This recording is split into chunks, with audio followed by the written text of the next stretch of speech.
श्री स्वामी समर्थ. आषाढी एकादशी हा आपल्या हिंदू धर्मातील अनन्यसाधारण महत्त्वाचा सण आहे. आषाढी एकादशीच्या जर आपण व्रत केलं तर संपूर्ण वर्षातील ज्या 24 एकादशी असतात तर त्याचं व्रत केल्याचं पुण्यही आपल्याला मिळत असतं.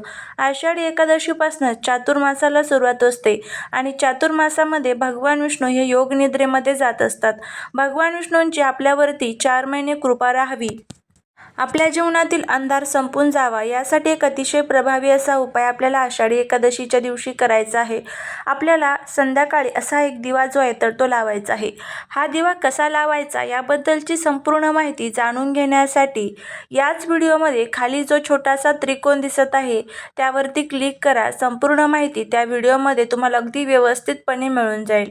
त्याचबरोबर व्हिडिओ जर आवडला तर कमेंटमध्ये श्री स्वामी समर्थ लिहायला विसरू नका, जेणेकरून स्वामींची तुमच्या कुटुंबावरती, मुलांवरती भरभरून कृपा होईल.